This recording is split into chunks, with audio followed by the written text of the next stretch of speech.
Dears, good morning. എല്ലാവർക്കും നമസ്കാരം. മൗനരാഗം സീരിയലിൻ്റെ ഇന്നത്തെ വിശേഷത്തിലേക്ക് എല്ലാവർക്കും സ്വാഗതം കേട്ടോ. അങ്ങനെ ആശുപത്രി കിടക്കുന്ന നമ്മുടെ കാർത്തികയുടെ അടുത്ത് കിരണും കല്യാണിയും കൂടി സംസാരിക്കുക. ആ വിക്രത്തെ ഞങ്ങൾ പോലീസിനെ ഏൽപ്പിച്ചിട്ടുണ്ട്. എന്തായാലും ഈ വിവരങ്ങളൊക്കെ അവൻ്റെ അച്ഛൻ അറിഞ്ഞുവെന്ന് കാർത്തിക ചോദിക്കുക. അയാളെ കണ്ട് എല്ലാ കാര്യങ്ങളും പറഞ്ഞിട്ടാണ് പോന്നിരിക്കുന്നത്. അങ്ങനെയാണെങ്കിൽ കിരണും കല്യാണിയും ഒക്കെ സൂക്ഷിക്കണം കേട്ടോ. അയാൾ പുറത്തുള്ള സ്ഥിതിക്ക് എപ്പോൾ വേണമെങ്കിലും അയാൾ പതിയിരുന്ന് ആക്രമിക്കാനുള്ള സാധ്യതയൊക്കെ ഉണ്ടെന്ന് കാർത്തിക പറഞ്ഞു. അപ്പം കിരൺ പറഞ്ഞു, ഇനി അയാൾ അങ്ങനെ എന്തെങ്കിലും ചെയ്തു കഴിഞ്ഞാൽ അത് അയാളുടെ അവസാനത്തെ ചെയ്യലായിരിക്കും. അയാളുടെ നെഞ്ചടിച്ച് ഞാൻ വാട്ടും. അതോടുകൂടി ഈ പ്രകാശൻ എന്ന് പറയുന്ന ആൾ അവിടെ വെച്ച് അവസാനിക്കും. എന്തായാലും കിരണും കല്യാണിയും ഒക്കെ പ്രത്യേകം ശ്രദ്ധിക്കണം. ചേച്ചി എന്തിനാ ഇങ്ങനെ ടെൻഷൻ അടിക്കുന്നത്? ചേച്ചി സമാധാനമായിട്ടിരിക്കുക. ഇനി പ്രകാശൻ എന്തെങ്കിലും കളി കളിച്ചു കഴിഞ്ഞാൽ അയാളെ വകവരുത്താനുള്ള കാര്യങ്ങൾ ഞങ്ങൾക്കറിയാമെന്നും പറഞ്ഞ് കല്യാണിയും അതുപോലെ നമ്മുടെ കിരണും കൂടി ആശുപത്രിയിൽ നിന്ന് പോവുക. പിന്നീട് നമ്മളെ കാണിക്കുന്നത് വീട്ടിലെത്തി ദീപയോട് വിവരങ്ങളൊക്കെ പറയുന്ന കിരണിനെയും കല്യാണിയുമാണ്. അപ്പോൾ ദീപയ്ക്കാണെങ്കിൽ ഇതൊക്കെ കേട്ട് കഴിഞ്ഞപ്പം എൻ്റെ ദൈവമേ, ആ പാവം കൊച്ച് അതിവിടെ വന്ന കാലം മുതൽ എൻ്റെ കല്യാണി മോളെ പോലെ തന്നെയാണ് ഞാൻ അതിനെ കണ്ടിരിക്കുന്നത്. അത്രയും സ്നേഹമുള്ളൊരു കുഞ്ഞ്. എങ്ങനെ തോന്നി ആ മഹാഭാപിക്ക് അതിൻ്റെ തലയ്ക്കടിക്കാനായിട്ട്? എന്ത് ചെയ്യാൻ അമ്മേ, അവൻ നമ്മളെ ആരെയും പോലെ അല്ലല്ലോ. അവനൊരു ദുഷ്ട മനസ്സുള്ള ഒരുത്തനാ. എന്തായാലും ഇതൊക്കെ അനുഭവിക്കണമെന്നുള്ളത് എൻ്റെ തലയിലെഴുത്തായിരിക്കുമെന്ന് ദീപ ഇങ്ങനെ പറയുമ്പോൾ കിരൺ പറഞ്ഞു, അമ്മ എന്തിനാ വിഷമിക്കുന്നത്? അമ്മ ഇതൊന്നും ആലോചിച്ച് സങ്കടപ്പെടുകയൊന്നും വേണ്ട.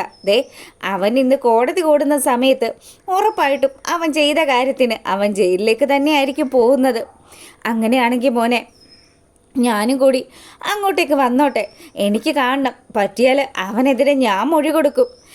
വേണ്ടമ്മേ, അമ്മ അവിടെ വന്നൊരു സീൻ ക്രിയേറ്റ് ചെയ്യണ്ടെന്ന് കിരൺ പറയുക. അതൊന്നും പറഞ്ഞാൽ പറ്റില്ല. ആ ദുഷ്ടൻ അവന് പരമാവധി ശിക്ഷ വാങ്ങിച്ചു കൊടുക്കണം. ഞാൻ കണ്ടുപോയി പറയാം. എൻ്റെ മൊഴിക്ക് അവിടെ എന്തെങ്കിലും ഒരു പ്രാധാന്യം ഉണ്ടാകും. ഞാൻ വന്നിട്ട് അവനെതിരെ മൊഴി കൊടുക്കും. അവനും അവൻ്റെ അച്ഛനും ഒക്കെ അതൊന്ന് കാണട്ടെ. ഇനി എന്നെ കൊന്നാലും വേണ്ടിയില്ല, ഞാൻ അവിടെ വരും. അങ്ങനെ നമ്മുടെ ദീപ വാശി പിടിച്ച് അകത്തേക്ക് പോവുക. അപ്പം കല്യാണി പറയുന്നുണ്ട്, അമ്മയ്ക്ക് നല്ല വിഷമമായെന്നാണ് തോന്നുന്ന കിരണേട്ട. അതെ. പിന്നീട് ആ ഒരു സീൻ കഴിഞ്ഞതും നമ്മുടെ കിരണാണെങ്കിലോ ബഗാസുരൻ്റെ വീട്ടിലെത്തുക. അപ്പോൾ പുള്ളിക്കാരൻ ഇങ്ങനെ ഓരോ കാര്യങ്ങളൊക്കെ ആലോചിച്ചിരിക്കുമ്പം, അല്ല എന്താണ് ഈ കിടന്ന കിടപ്പിൽ തന്നെ കിടക്കാനാണോ താല്പര്യം? അല്ല വല്ല കാര്യങ്ങളും ഒക്കെ അറിയുന്നുണ്ടോ? നിങ്ങളുടെ കൂട്ടുകാരനുണ്ടല്ലോ പ്രകാശൻ, അവൻ്റെ മകനെയും ആ ഗംഗാപ്രസാദിനെയും ഒക്കെ ഞാനിപ്പോൾ ജയിലിലാക്കിയിട്ടുണ്ട്. എന്തായാലും ഇനി അധികം താമസിക്കാതെ നിങ്ങൾക്ക് കൂടിയുള്ള ഒരു എൻട്രി അത് ഞാൻ ഒപ്പിച്ചു തരാം. ഇതൊക്കെ കേട്ട് കഴിഞ്ഞപ്പോൾ ബഗാസുരനാണെങ്കിലും ഒന്നും മനസ്സിലാവാത്ത പോലെ കിരണിനോട് ചോദിച്ചു, എന്താ മോനെ, എന്താ പ്രശ്നം?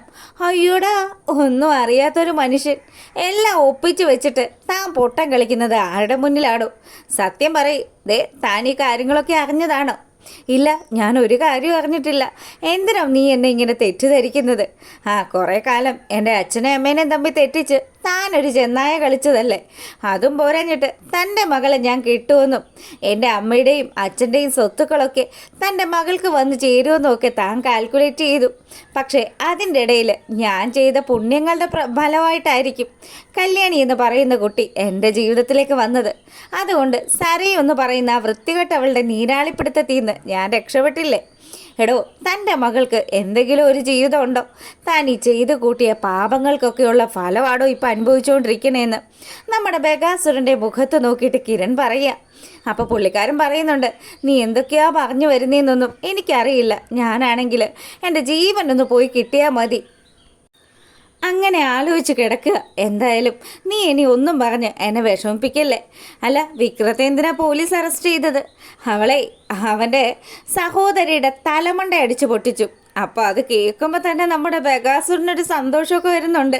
കല്യാണിയുടെ തലയായിരിക്കും എന്ന് വിചാരിച്ചിട്ടായിരിക്കും. എടോ, തൻ്റെ സന്തോഷം എന്താണെന്നൊക്കെ എനിക്ക് മനസ്സിലായെന്ന് പറഞ്ഞു. നമ്മുടെ കിരൺ കാര്യങ്ങളൊക്കെ പറഞ്ഞ് ബഗാസുരനെ ഭീഷണിപ്പെടുത്തിയിട്ട് അവിടെ നിന്ന് ഇറങ്ങുക.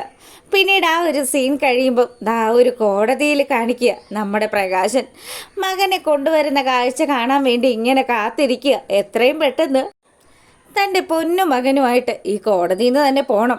എന്തായാലും പ്രകാശൻ അങ്ങനെ കാത്തിരിക്കുമ്പോൾ അങ്ങോട്ടേക്ക് വരുന്നത് നമ്മുടെ കിരണും കല്യാണിയും അതുപോലെ മൂങ്ങ മുത്തശ്ശിയും ദീപയും ഒക്കെയാണ്. ഇവരെ കണ്ട പാടെ തന്നെ പ്രകാശൻ്റെ മുഖമാണെങ്കിൽ ചുളുങ്ങാൻ തുടങ്ങി. ഇതെന്തൊരു കഷ്ടമായത്, എവിടെ നോക്കിയാലും ഇവറ്റകളാണല്ലോ.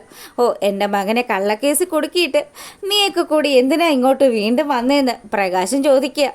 അപ്പം തന്നെ അതിന് മറുപടിയായിട്ട് കിരൺ പറഞ്ഞു, എടോ താനല്ലേ തൻ്റെ മകനെ വഷളാക്കി കളഞ്ഞത്. തൻ്റെ മകൻ ഇങ്ങനെയൊക്കെ ആയി തീർന്നെങ്കിൽ അതിൽ നല്ലൊരു പങ്ക് തനിക്ക് തന്നെയാണ് ഉള്ളത്.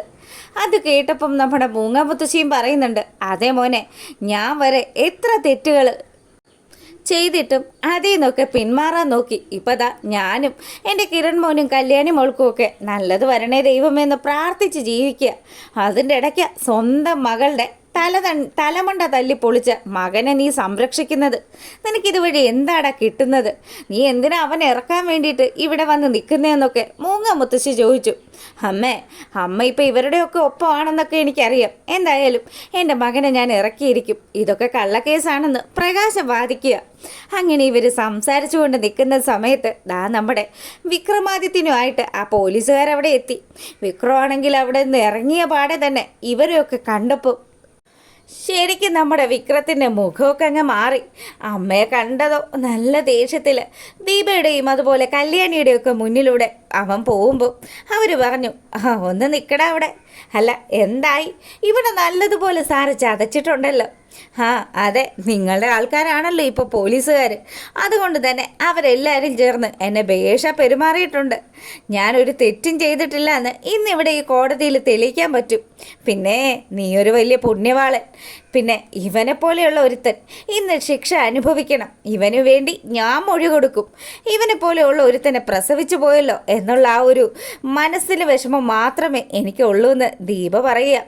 അത് കേട്ടപ്പോൾ തന്നെ വിക്രമാണെങ്കിൽ ദീപയോട് പറഞ്ഞു, എൻ്റെയും ഒരേ ഒരു കുറവ് നിങ്ങളുടെ മകനായി പിറന്നല്ലോ എന്ന് ഓർത്തിട്ടാണെന്ന്. അപ്പം തന്നെ നമ്മുടെ കിരൺ പറഞ്ഞു, ഇവനോടൊക്കെ സംസാരിച്ച് നിൽക്കണ്ട.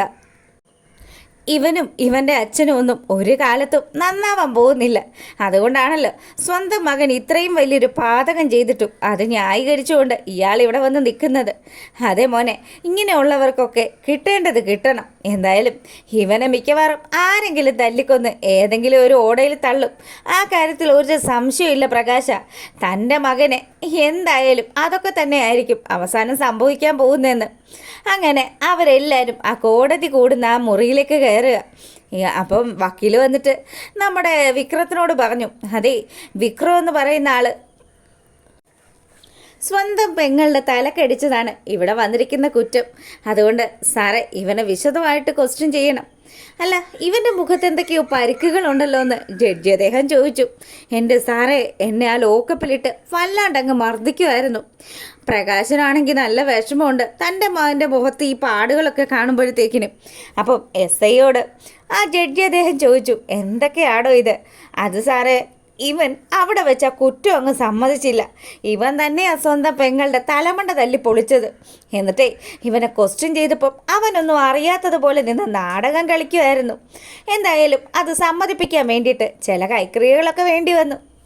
എന്തായാലും ഇപ്പോൾ വന്നിരിക്കുന്ന കാര്യങ്ങളൊക്കെ വന്നിരിക്കുന്നത് ഇവനും ഇവൻ്റെ അച്ഛനും ഉണ്ടാക്കി വെച്ചിരിക്കുന്ന ആ ഒരു പ്രശ്നത്തിൻ്റെ ബാലൻസ് ആണെന്നൊക്കെ അവിടെ വെച്ച് നമ്മുടെ വക്കീൽ അദ്ദേഹം വാദിക്കുക. അപ്പോഴത്തേക്കിനും തന്നെ നമ്മുടെ പ്രകാശം കയറി.